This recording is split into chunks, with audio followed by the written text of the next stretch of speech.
सम्मान में सब समाज के न्याय पसंद लोगों को नेता परम आदरणीय परम सम्मानित मान्य बहन कुमारी मायावती जी हम सबके बीच में आ चुकी है। मैं अपनी तरफ से, मंच के साथियों की तरफ से और इस जनसभा में उपस्थित समस्त लोगों की तरफ से परम आदरणीय परम सम्मानित मान्य बहन जी का बहुत बहुत हार्दिक स्वागत और अभिनंदन करता हूँ। और मैं चाहता हूँ कि हमारे मंच पर उपस्थित लोग और आज इस विशाल जनसभा में आए हुए हमारी माताएं बहनें,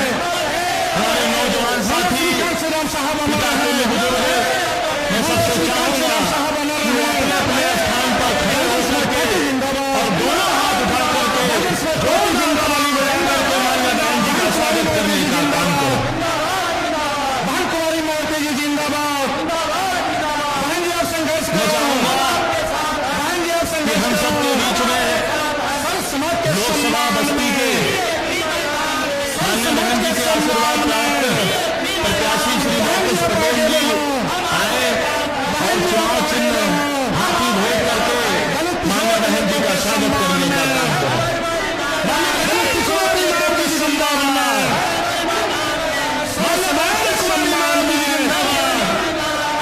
समाज के सम्मान में दूसरे हमारे बीएसपी की क्या पहचान प्रत्याशी भाई नदीम जी जो डुमरियागंज के प्रत्याशी हैं, आपको मान्य बहन जी को तथागत गौतम बुद्ध की प्रतिमा भेंट करके स्वागत करने का काम करें। कुमारी मायावती जी जिंदाबाद। कुमारी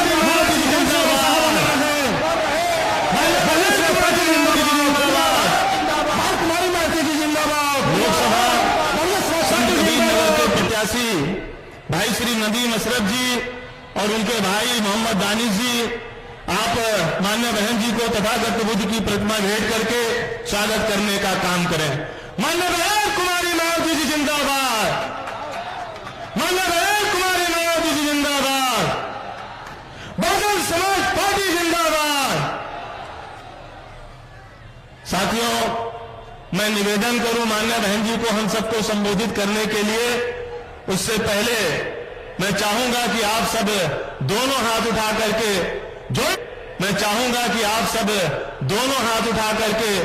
जोरदार नारा लगा करके मान्य बहन जी का स्वागत करने का काम करें। मान्य बहन कुमारी मायावती जी जिंदाबाद। मान्य बहन कुमारी मायावती जी जिंदाबाद। अब मैं बड़े ही आदर और सम्मान के साथ निवेदन करूंगा कि मान्य बहन जी पोडियम में आए और हम सबको संबोधित करने की कृपा करें। आदर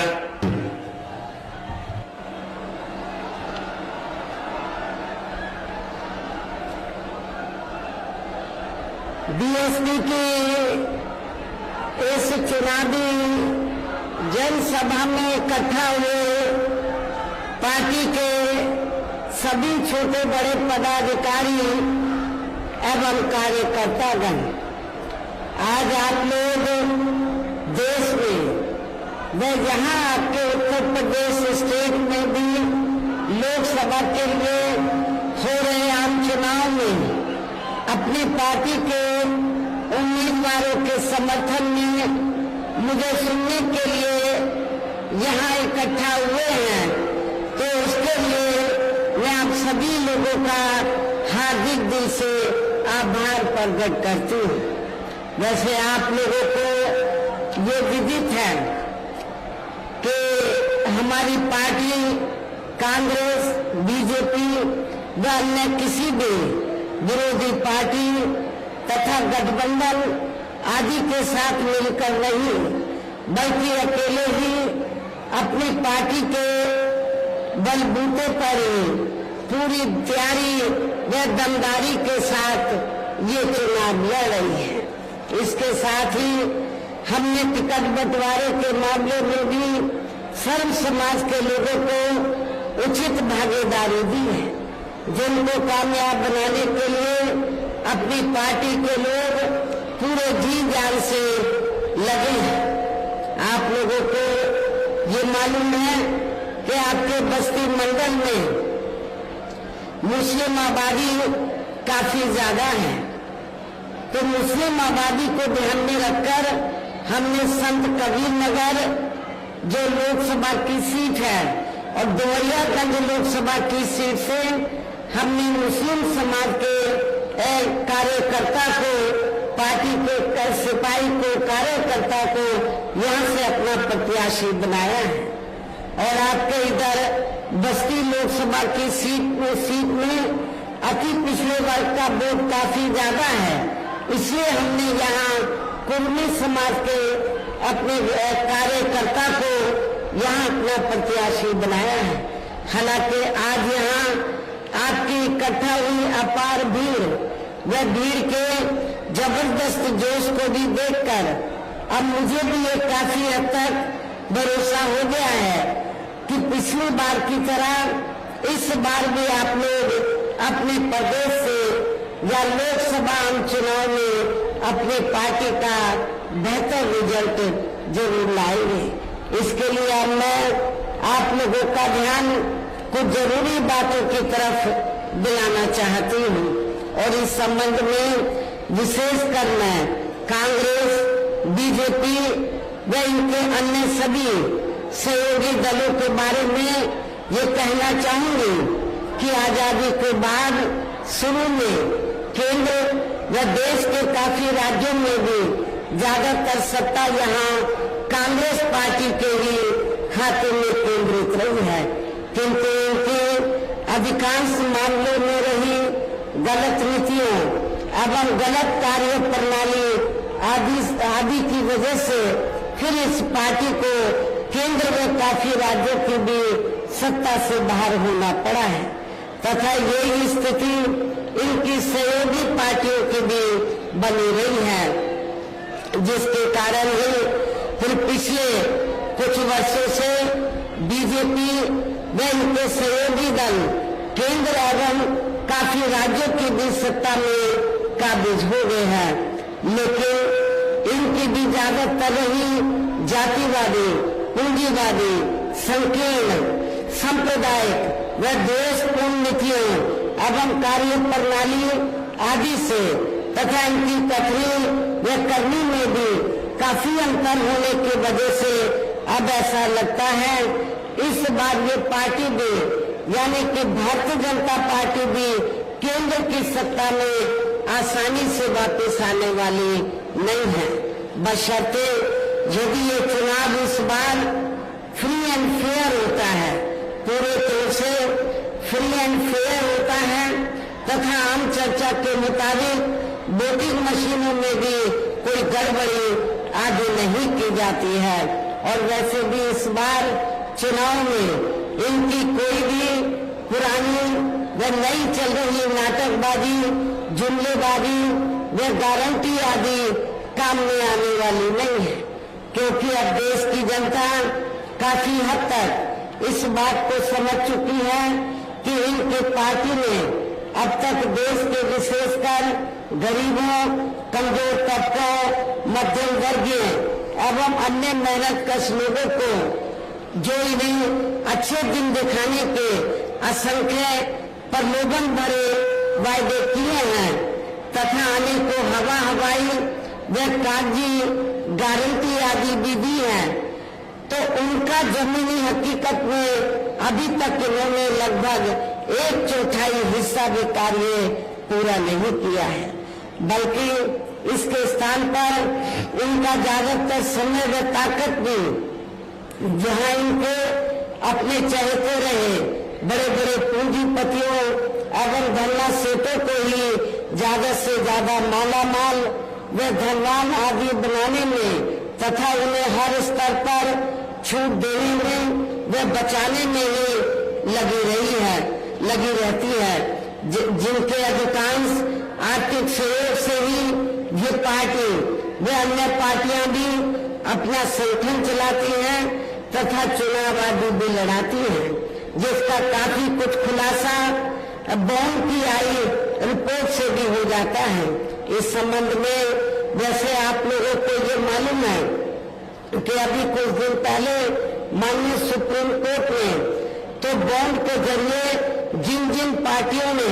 बड़े बड़े पूंजीपतियों व धनला सेठों आदि से पैसा लिया है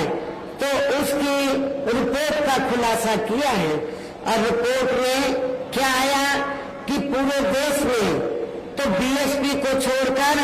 कांग्रेस, बीजेपी व अन्य और विरोधी पार्टियां, इन्होंने इस देश के बड़े बड़े पूंजीपतियों व धरना सेठों से बॉन्ड के जरिए तो अरबों खरबों रुपया अपनी पार्टी के संगठन को चलाने व चुनाव आदि लड़ाने के लिए लिया है। ये रिपोर्ट में आया है। लेकिन बहुजन समाज पार्टी एक ऐसी पार्टी है, रिपोर्ट से ये खुलासा हुआ कि बहुजन समाज पार्टी एक ऐसी पार्टी है जिस पार्टी ने देश के किसी भी छोटे या बड़े पूंजीपति व धरना सेठ से एक भी रुपया अपनी पार्टी के संगठन को चलाने व चुनाव आदि लड़ाने के लिए नहीं लिया है। इसलिए हमारी पार्टी बीएसपी मेंबरशिप के जरिए ही और जन्मदिन के मौके पर थोड़ा थोड़ा धन इकट्ठा करके, चुनाव के दौरान भी थोड़ा थोड़ा धन इकट्ठा करके हमारी पार्टी अपने संगठन को चलाती है तथा चुनाव आदि भी लड़ाती है। इसके साथ ही अब ऐसा लगता है, इसके अलावा इसके साथ ही अब ऐसा लगता है कि कांग्रेस पार्टी की तरह ही बीजेपी ने भी केंद्र की तमाम सरकारी जांच एजेंसियों का ज्यादातर राजनीतिकरण कर दिया है। आप लोगों को मालूम है, जब केंद्र में कांग्रेस पावर में होती है तो वो सरकारी जांच एजेंसियों का दुरुपयोग करती है, राजनीतिकरण करती है, और जब बीजेपी पावर में आती है तो बीजेपी भी सरकारी जांच एजेंसियों का ज्यादातर दुरुपयोग करती है, राजनीतिकरण करती है। ये मैं समझती हूँ ठीक नहीं है। इसके अलावा देश के किसान वर्ग भी वर्तमान बीजेपी की सरकार में शुरू से ही अपनी विभिन्न समस्याओं को लेकर काफी ज्यादा दुखी व परेशान रहे हैं और अभी भी हैं। जबकि यूपी में 4 बार हमारी पार्टी की रही सरकार ने इनके हितों का भी हर स्तर पर विशेष ध्यान रखा है। और इतना ही नहीं, आप लोगों को ये भी मालूम है, हमारी पार्टी ने अपने चारों हुकूमतों के दौरान तो किसानों को समय से हमने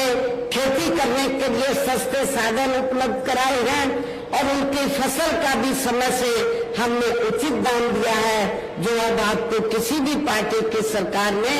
या मिलता हुआ नजर नहीं आ रहा है। इतना ही नहीं, बल्कि केंद्र में पूर्व की रही कांग्रेसी सरकार की तरह ही वर्तमान भाजपा सरकार में भी इनकी जातिवादी, हीन, सांप्रदायिक एवं पूंजीवादी सोच व नीतियों के चलते ही पूरे देश में सर्व समाज में से खासकर गरीबों, दलितों, आदिवासियों, पिछड़े वर्गों, मुस्लिम एवं अन्य धार्मिक अल्पसंख्यक समाज के लोगों का भी पूर्ण रूप से विकास व उत्थान आदि नहीं हो सका है। और इस संदर्भ में जैसे आप लोगों को ये मालूम है कि पूरे देश में यहाँ दलितों, आदिवासियों एवं अन्य पिछड़े वर्गों का सरकारी नौकरियों में वर्षों से अधूरा पड़ा आरक्षण का कोटा भी अभी तक पूरा नहीं भरा गया है। विशेषकर एससी व एसटी वर्गों के सरकारी कर्मचारियों का पदोन्नति में आरक्षण भी अब काफी हद तक प्रभावहीन बना दिया गया है। और आप लोगों को ये मालूम है, जब समाजवादी पार्टी सत्ता में थी तो समाजवादी पार्टी ने इन वर्गों के कर्मचारियों का पदोन्नति में आरक्षण बिल्कुल ही समाप्त कर दिया था, खत्म कर दिया था। तो क्या आप लोग दलित और आदिवासी लोग क्या आप लोग ऐसी समाजवादी पार्टी को वोट देंगे? मैं समझती हूँ कि आप लोग बिल्कुल भी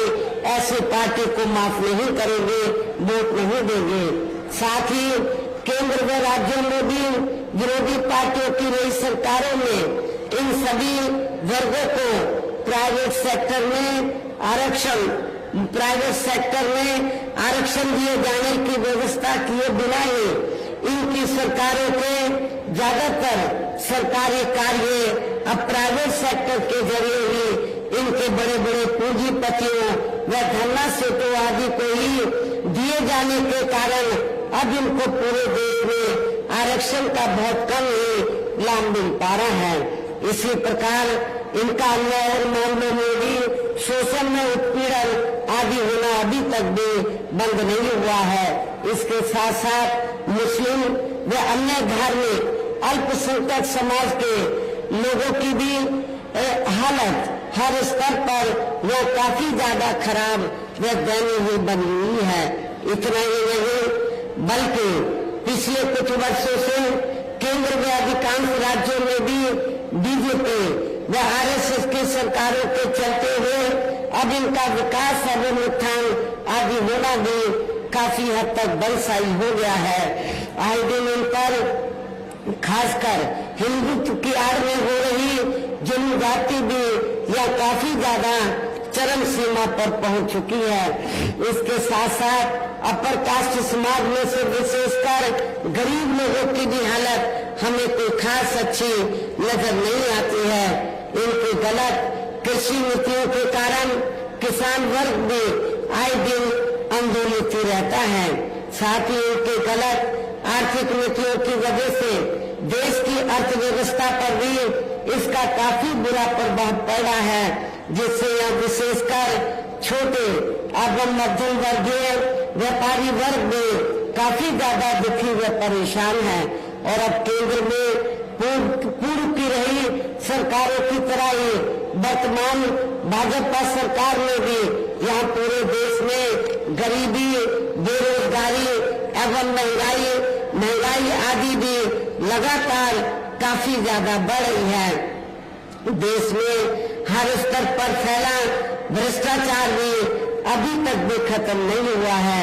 ऐसे में अब आप लोगों को देश में हो रहे लोकसभा चुनाव में कांग्रेस, बीजेपी व इनकी सहयोगी पार्टियों को भी केंद्र की सत्ता में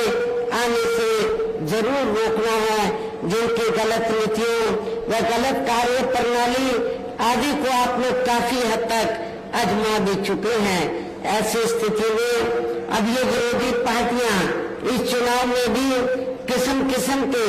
साम दाम दंड भेद आदि अनेकों हथकंडे इस्तेमाल करके केंद्र की सत्ता में आने की पूरी कोशिश में लगी है, जिनसे अपनी पार्टी के लोगों को हर स्तर पर काफी ज्यादा सावधान रहना है। और इस मामले में विरोधी पार्टियां अपने अपने पक्ष में हवा बनाने के लिए खासकर मीडिया, ओपिनियन पोल व सर्वे आदि का जो बड़े पैमाने पर इस्तेमाल कर रही हैं, तो उनसे भी अपनी पार्टी के लोगों को बिल्कुल भी गुमराह नहीं होना है। इसके साथ ही विरोधी पार्टियों के विभिन्न रूपों में जारी किए गए इनके हवाई व प्रलोभन भरे चुनावी घोषणा पत्रों एवं वायदे आदि के बहकावे में भी अपनी पार्टी के लोगों को कतई नहीं आना है, जिन्हें ये पार्टियां चुनाव खत्म होने के बाद ज्यादातर अमल में नहीं लाती हैं। और अब जिन पर से देश की जनता का अधिकांश विश्वास उठ गया है, यही खास वजह है कि हमारी पार्टी किसी भी चुनाव में अपनी पार्टी का कोई भी चुनावी घोषणा पत्र आदि जारी नहीं करती है। वैसे भी हमारी पार्टी किसी भी चुनाव में कहने में बहुत कम बल्कि कार्य करके दिखाने में ही ज्यादा विश्वास रखती है। और इस बात का सबसे बड़ा सबूत ये है कि उत्तर प्रदेश में 4 बार हमारी पार्टी के नेतृत्व में रही सरकार ने चुनाव में अपनी पार्टी के बिना कोई जारी किए गए चुनावी घोषणा पत्र के ही प्रदेश व आम जनहित में काफी कुछ ऐतिहासिक कार्य करके दिखाए हैं, जिनके अब देश में अधिकांश पार्टियों की सरकारें काफी नकल भी कर रही हैं। जबकि इस मामले में हमारी पार्टी का ये कहना है कि यदि इन पार्टियों के स्थान पर केंद्र में हमें अपनी पार्टी की सरकार बनाने का मौका मिलता है, तो तब फिर हमारी पार्टी की बनी सरकार केंद्र में यहाँ तक की रही सभी विरोधी पार्टियों की सरकारों की तरह केवल हवाई व कागजी कार्य आदि नहीं करेंगे, बल्कि उत्तर प्रदेश की तरह ही जमीनी हकीकत में ठोस कार्य करके दिखाएगी। और इस संदर्भ में खासकर मैं ये कहना चाहूंगी, केंद्र द्वारा देश में पिछले कुछ समय से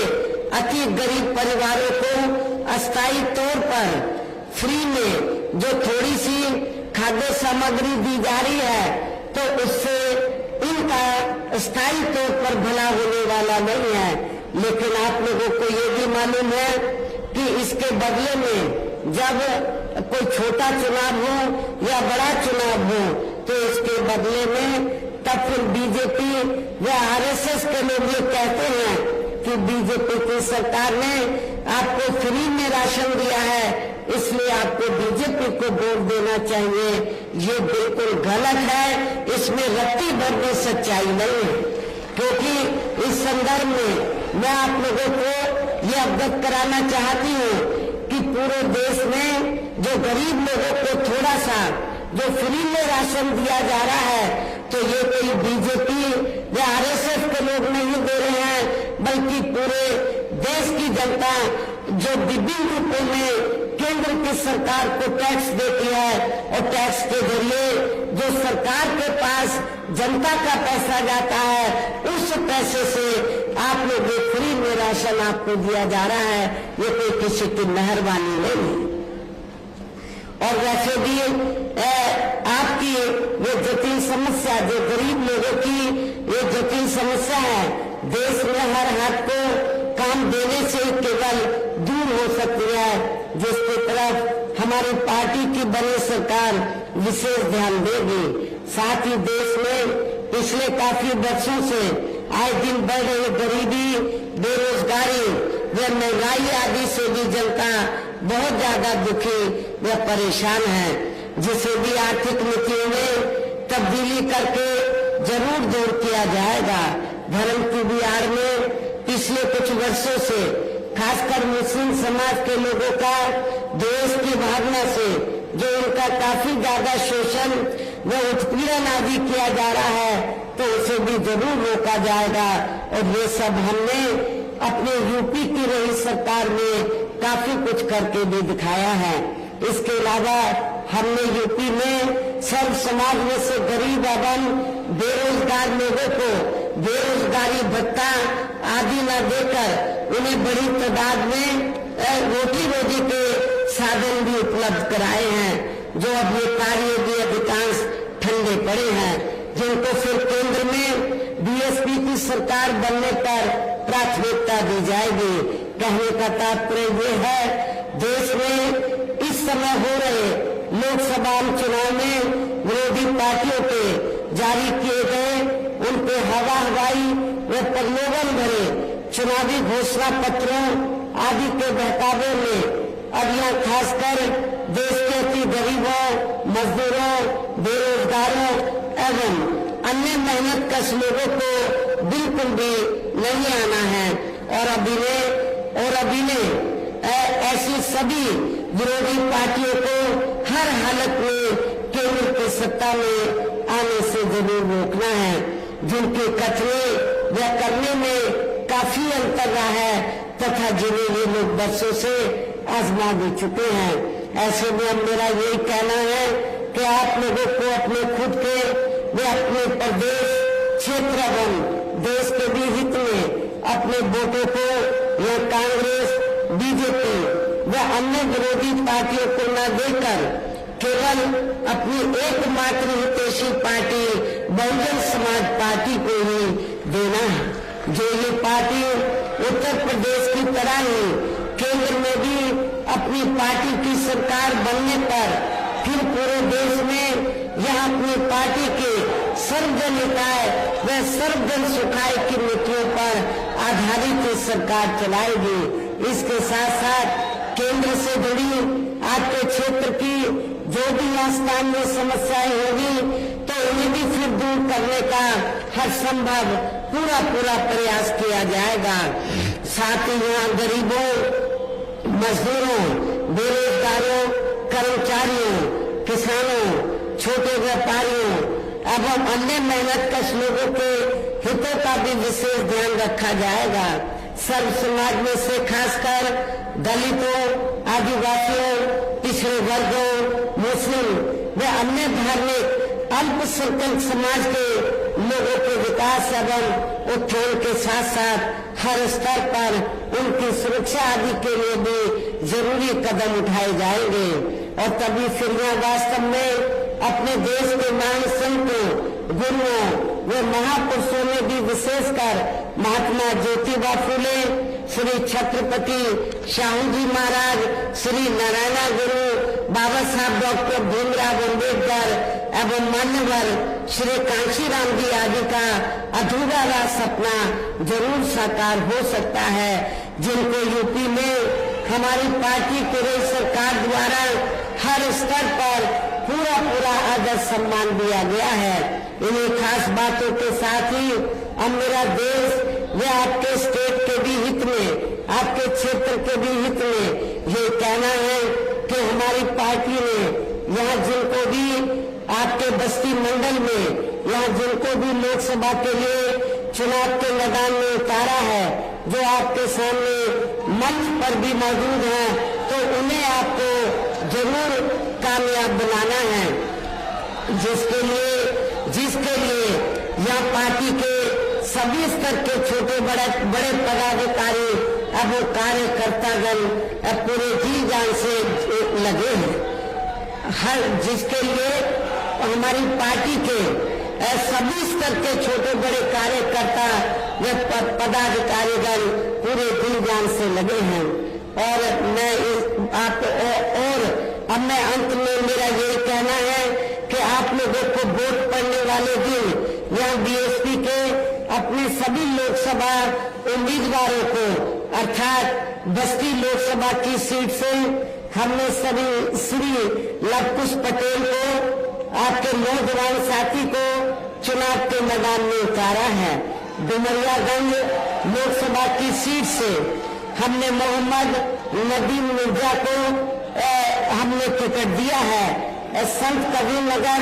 लोकसभा की सीट से हमने सैयद नदीम अशरफ को चुनाव के मैदान में उतारा है। मेरी आप लोगों से यही कहना है कि आप लोगों को बहुजन समाज पार्टी के इन तीनों प्रत्याशियों को बीएसपी का जो चुनाव चिन्ह हाथी है, हाथी चुनाव चिन्ह के सामने वाले बटन को दबाकर इनको भारी वोटों के अंतर से जरूर कामयाब बनाना है, जिताना है। इस खास अपील के साथ ही अब मैं अपनी बात यही समाप्त करती हूँ। जय भीम, जय भारत।